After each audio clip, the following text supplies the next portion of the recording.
Praise the Lord, hallelujah. എൻ്റെ പേര് തങ്കച്ചൻ എന്നാണ്. വീട്ടുപേര് തുണ്ടിയിൽ എന്ന് പറയും. ഞാനിപ്പോൾ കുടക്കച്ചറ ഇടവക്കാരനാണ്. 5 വർഷം മുൻപ് വരെയും ഹൈറേഞ്ച് കട്ടപ്പനയ്ക്കടുത്ത് നെല്ലിപ്പാറ എന്ന ഇടവകക്കാരനായിരുന്നു.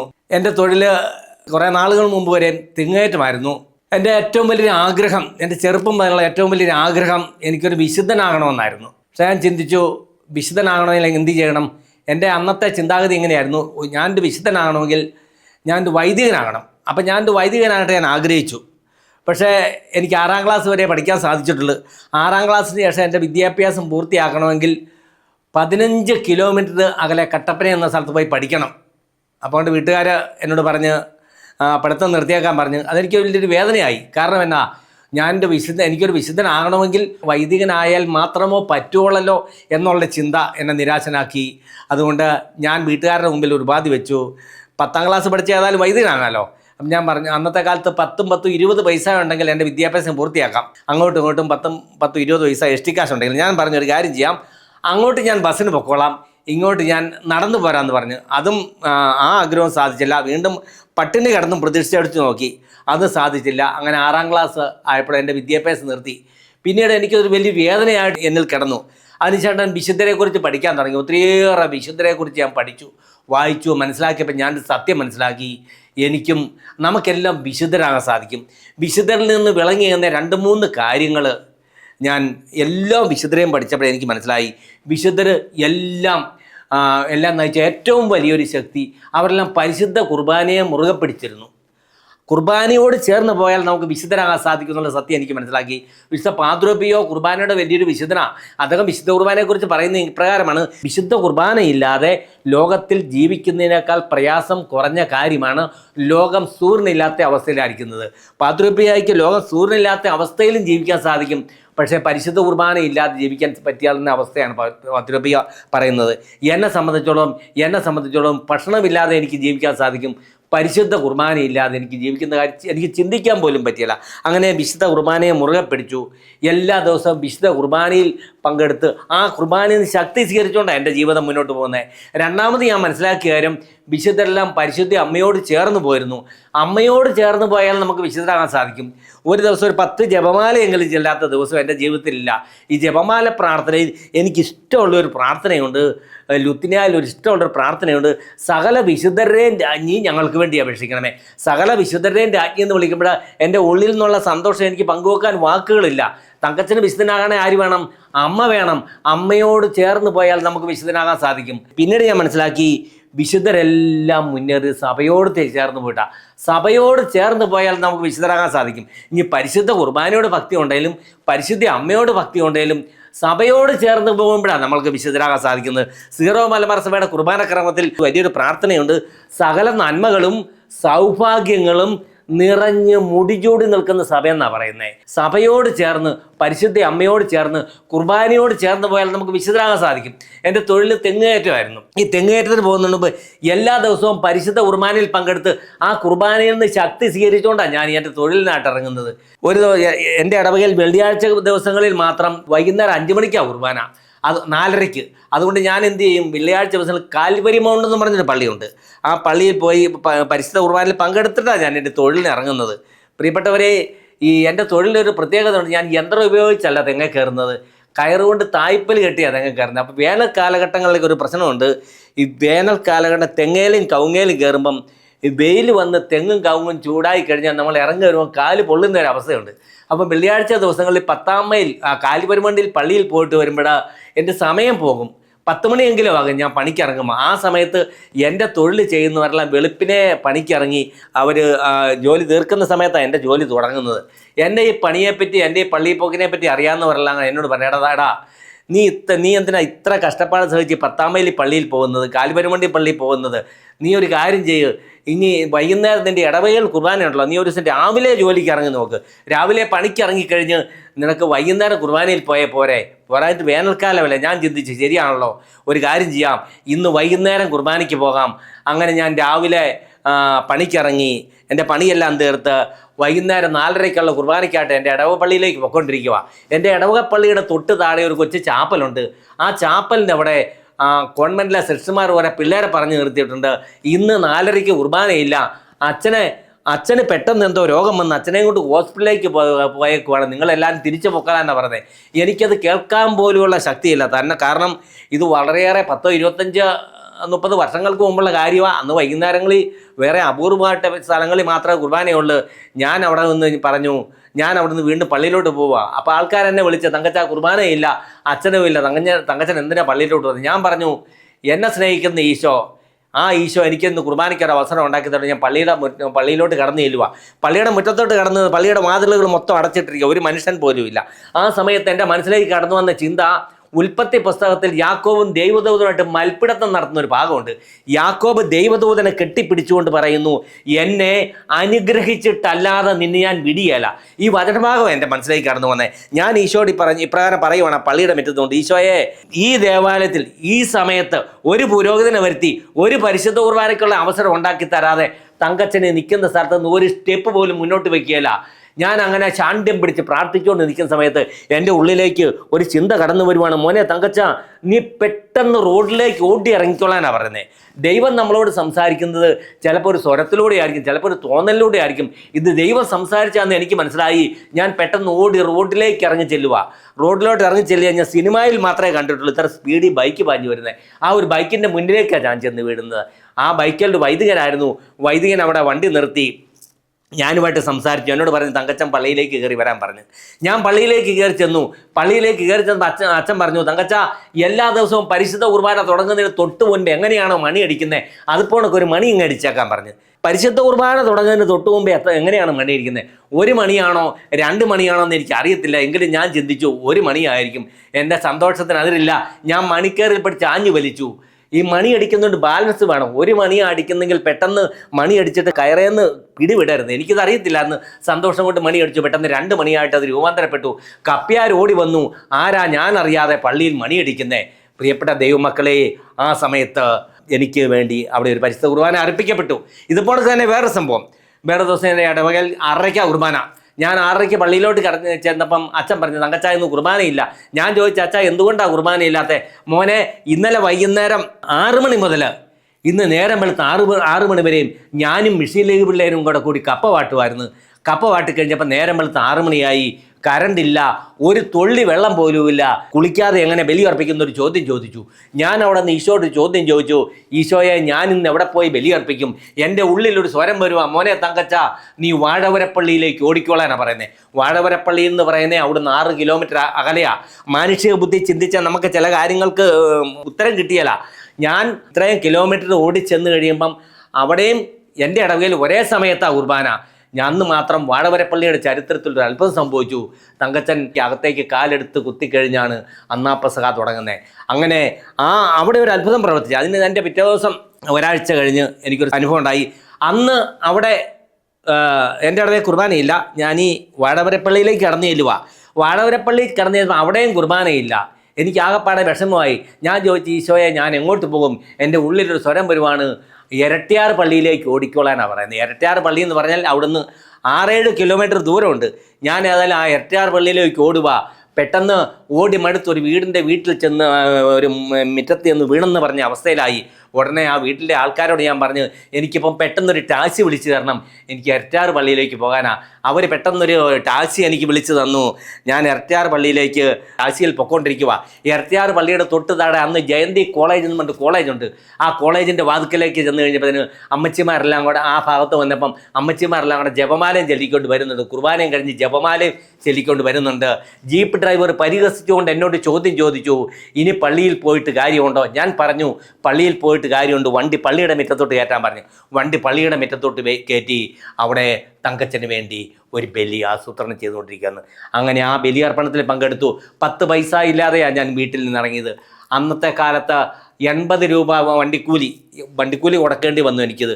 അപ്പം ആ പരിശുദ്ധ കുർബാനയ്ക്ക് ശേഷം 12 ഒരു തെങ്ങ കയറി അന്ന് എനിക്ക് കിട്ടുന്ന 7 രൂപയാണ്. 12 തെങ്ങ കയറിയിട്ടാണ് ശരിക്കും പറഞ്ഞാൽ അന്നത്തെ ആ വണ്ടിക്കൂലി കൊടുക്കാൻ സാധിച്ചു. പ്രിയപ്പെട്ട ദൈവമക്കളെ, നമ്മുടെയൊക്കെ ജീവിതത്തിൽ ഒരു മഴ വന്നെങ്കിൽ, അല്ലെങ്കിൽ ഒരു ചെറിയ മഞ്ഞ് വന്നെങ്കിൽ, അല്ലെങ്കിൽ ഒരു ചെറിയ ജലദോഷം വന്നെങ്കിലൊക്കെ വിശുദ്ധ കുർബാന മുടങ്ങുന്ന ആൾക്കാർ എന്നെ ശ്രമിച്ചുകൊണ്ടിരിക്കുന്ന ഒത്തിരിയേറെ മക്കളുണ്ട്. എന്തിനേറെ പറയുന്നു, നമ്മുടെയൊക്കെ മക്കൾക്ക് ട്യൂഷന് വേണ്ടി മക്കളുടെ പോലും ഞായറാഴ്ച കുർബാന മുടക്കുന്ന മാതാപിതാക്കന്മാർ എന്നെ ശ്രമിച്ചുകൊണ്ടിരിക്കുന്നവർ പ്രിയപ്പെട്ട ദൈവമക്കളെ, പരിശുദ്ധ കുർബാന എന്താണെന്ന് നമ്മൾ അനുഭവിച്ചറിയണം. ആ പരിശുദ്ധ കുർബാനയിലൂടെ ശക്തി പ്രാപിച്ചെങ്കിൽ മാത്രമേ നമ്മുടെ ജീവിതത്തിൽ നമുക്ക് രക്ഷ പ്രാപിക്കാൻ പറ്റുള്ളൂ, വിശുദ്ധനാകാൻ സാധിക്കുകയുള്ളൂ. പ്രിയപ്പെട്ട ദൈവമക്കളെ, ഞാൻ ഓർക്കുന്ന ഒരു ദിവസം എൻ്റെ ഇടവയില എന്നൊരു കല്യാണം, തൃശ്ശൂർ ഭാഗത്തൊരു കല്യാണം നടക്കുക.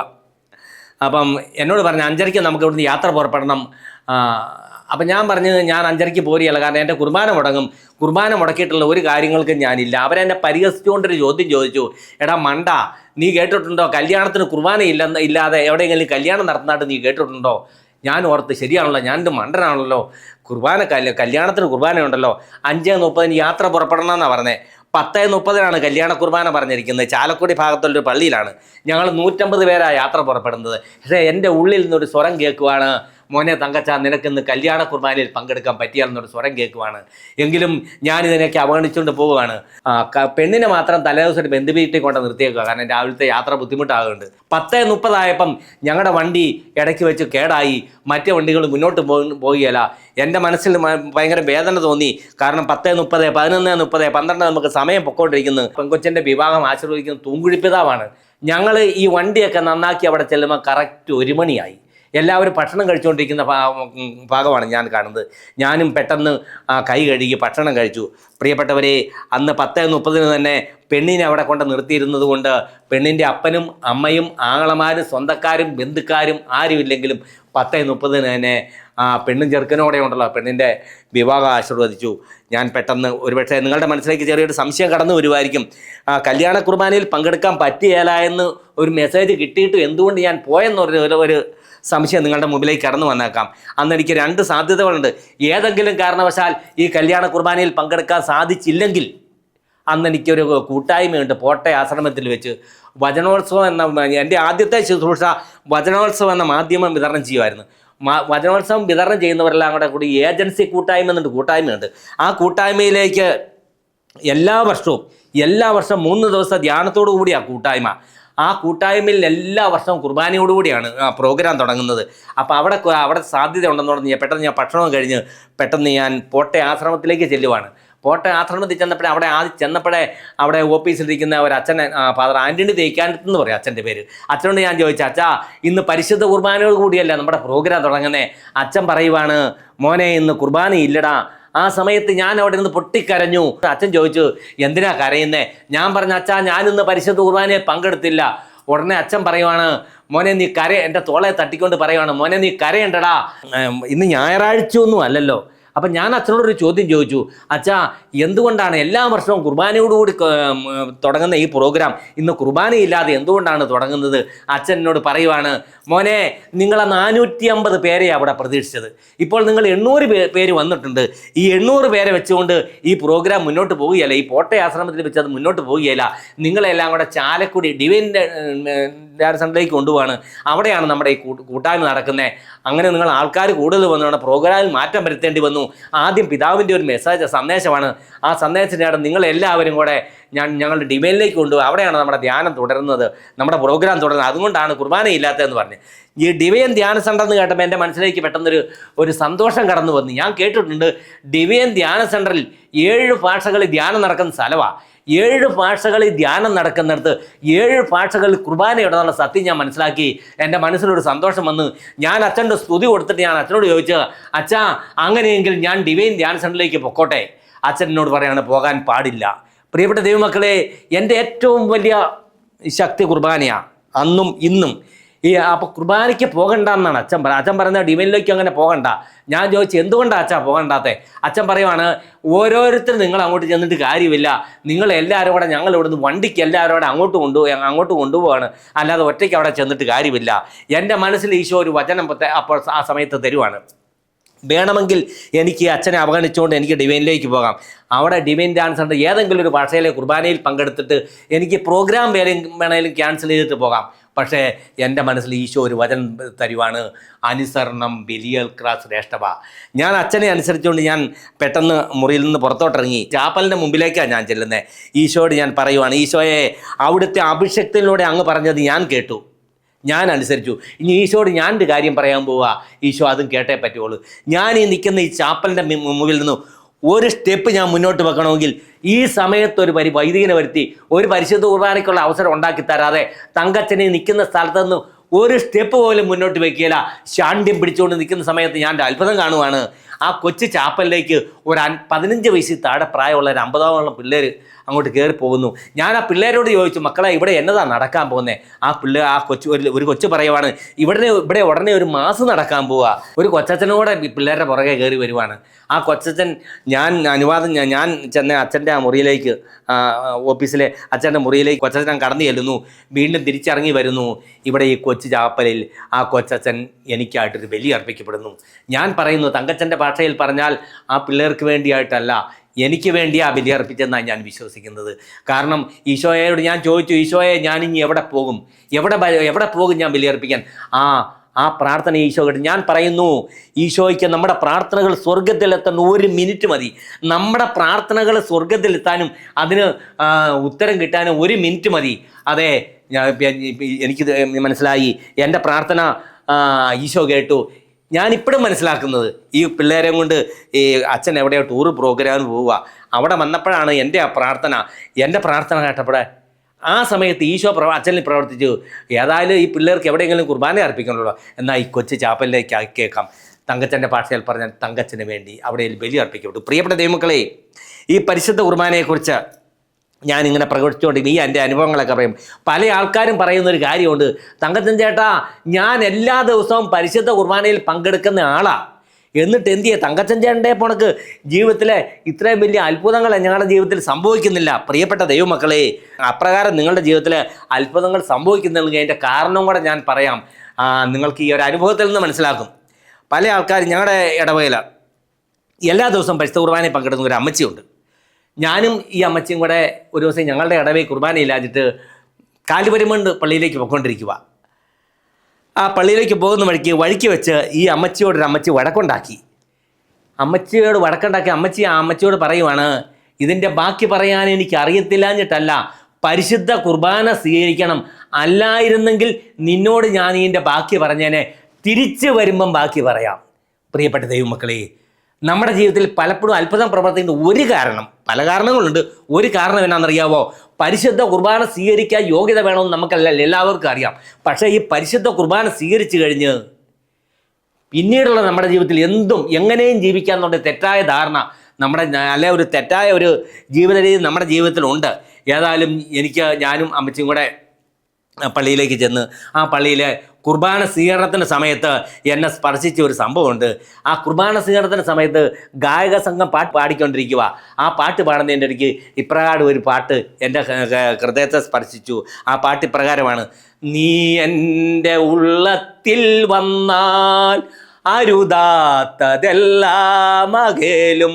അപ്പം ഞാൻ പെട്ടെന്ന് ചിന്തിച്ചു, ഈ അമ്മച്ചി പറഞ്ഞ ഡയലോഗും ഈ പാട്ടും തമ്മിൽ ചേരുന്നില്ല. ഈ പാട്ടിൻ്റെ അകത്ത് പറയുന്നത് എന്നതാ, നീ എൻ്റെ ഉള്ളത്തിൽ വന്നാൽ അരുതാത്തതെല്ലാം അകലുമെന്നാണ് ഈ പാട്ടിൻ്റെ അകത്ത് പറയുന്നത്.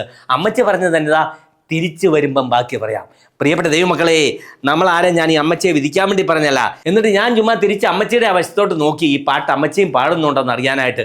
അമ്മച്ചിയും പാടുക, നീ എൻ്റെ ഉള്ളത്തിൽ വന്നാൽ അരുതാത്തതെല്ലാം അകലും. പരിശുദ്ധ കുർബാന പല പാട്ടുകളും പല പ്രാർത്ഥനകളും നമ്മൾ പ്രാർത്ഥിക്കുമ്പോഴും പാടുമ്പോഴും പലപ്പോഴും ഇതിൻ്റെ അർത്ഥം അറിയത്തില്ലാതെയാണ് പാടുന്നത്. അതുകൊണ്ടാണ് നമ്മുടെ ജീവിതത്തിൽ ഈശോ അത്ഭുത പ്രവർത്തിയാക്കിയതിൻ്റെ കാരണങ്ങളെന്ന്. നമ്മളെല്ലാവരും പൊതുവെ കുർബാന കാണുന്നവരെ ആക്ഷേപിക്കുന്നൊരു സ്വഭാവം ഈ സമൂഹത്തിലുണ്ട് കേട്ടോ. അവനൊക്കെ കുർബാന കാണാൻ പോകുന്നു. അല്ലെങ്കിൽ ഞാനും ഇങ്ങനെ ചിന്തിച്ചു, ഈ അമ്മച്ചിക്ക് എന്തിനാ ഇത്ര കഷ്ടപ്പെട്ട് എല്ലാ ദിവസവും കുർബാനയ്ക്ക് പോകുന്നത്? എന്നിട്ട് അമ്മച്ചി ഇത് കൂട്ട വാക്കാണല്ലോ പറഞ്ഞേ, ഈശോ എന്നോട് അവിടെ വെച്ചൊരു തിരുത്തൽ തന്നു, മോനെ നീ ആരെയും വിധിക്കരുത്. ഞാൻ ചോദിച്ചു, ഈശോയെ അങ്ങനെയെങ്കിൽ ഈ അമ്മച്ചി പറഞ്ഞ ഡയലോഗ് എൻ്റെതാ. അന്നാരം ഈശോ എന്നോട് പറയണം, മോനെ നീയും ഈ അമ്മച്ചിയെ പോണക്ക് തന്നെയാണ്. അന്ന് ഞാനൊരു സത്യം മനസ്സിലാക്കി. പ്രിയപ്പെട്ട ദൈവമക്കളെ, ഈ അമ്മച്ചിയെ പോണക്ക് നമ്മുടെ ജീവിതത്തിൽ ഓരോരുത്തരുടെ ജീവിതത്തിൽ ചില അനുഭവങ്ങളുണ്ട്. ആ അനുഭവങ്ങൾ ഷെയർ ചെയ്യുമ്പോൾ നിങ്ങൾക്കത് മനസ്സിലാകും. ഈശോയോട് പറഞ്ഞ് നീ അമ്മച്ചിയെ പോണക്ക് തന്നെയാണ്. ഈശോ ഒരു കുറവ് ആ സമയത്ത് ആ ദേവാലയത്തിൽ നിന്ന് ഇവരെ കാണിച്ചു തന്നു. ആ കുറവ് നിങ്ങളുമായിട്ട് പങ്കുവെക്കുമ്പോൾ നിങ്ങൾക്ക് അതിൻ്റെ നിങ്ങളുടെയൊക്കെ ജീവിതത്തിൽ വിലയിരുത്താനും തിരുത്താനും സാധിക്കും. ഞാൻ എവിടെ പണിക്ക് പോയാലും എനിക്ക് ചില ഭക്ഷണ പദാർത്ഥങ്ങൾ, ചേന ചേമ്പ്, ഇതെനിക്ക് കാണുന്നത് തന്നെ വെറുപ്പാണ്. എൻ്റെ പണിക്ക് ഒരു പ്രത്യേകതയുണ്ട്. എൻ്റെ പണി എങ്ങനെയാണെന്ന് വെച്ചാൽ, എനിക്കിന്നൊരു പ്രോഗ്രാമുണ്ട്.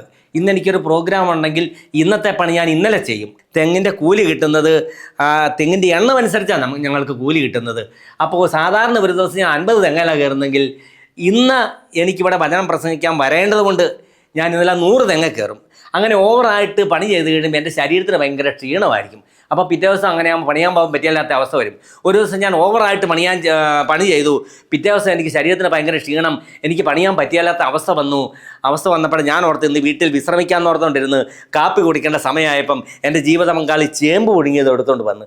ഇത് കണ്ടു കഴിഞ്ഞപ്പോൾ എനിക്ക് അരിശം വന്ന് ഞാൻ ചിന്തിച്ചു, ഈ ചേമ്പ് പുഴുങ്ങിയത് നിന്നുകൊണ്ട് വീട്ടിലിരിക്കുന്നേക്കാളും ഭേദം വേറെ ഏതെങ്കിലും വീട്ടിൽ ചെല്ലുവാണെങ്കിൽ വേറെ ഏതെങ്കിലും ഭക്ഷണം കഴിക്കാമെന്ന് ഓർത്തുകൊണ്ട് ഞാൻ ദേഷ്യപ്പെട്ട് ഓടി വേറൊരു വീട്ടിലേക്ക് പണിയാൻ ചെല്ലുവാണ്. ഞാൻ ചെന്ന് കഴിയുമ്പോഴത്തെ ചേട്ടൻ പറയുവാണ്, തങ്കച്ച ചൂടാറും മുമ്പ് നമുക്ക് കാപ്പി കുടിക്കാം. അതേ ഒരു കരിസ്മാറ്റിക്കാരനാണ്, നല്ല ദർശനമുള്ള മനുഷ്യനാണ്. അപ്പം ഞാൻ ചിന്തിച്ചു, ഞാൻ വീട്ടിൽ നിന്ന് ചൂടായിക്കൊണ്ടാണ് ചെന്നുള്ള ദർശനത്തിൽ കണ്ടിട്ടാണ് അദ്ദേഹം ഇത് പറഞ്ഞതെന്നോർത്ത് ഞാനും പറഞ്ഞു, ശരിയാ ചേട്ടാ, ചൂടാറും മുമ്പ് നമുക്ക് കാപ്പി കുടിക്കാം. 5 മിനിറ്റ് കഴിഞ്ഞപ്പം ഒരു പ്ലേറ്റ് ചൂട് ചേമ്പ് പുഴുങ്ങിയതുമായിട്ട് വന്നപ്പോഴാണ് എനിക്ക് മനസ്സിലായത് ആ ദർശനമല്ലായിരുന്നു.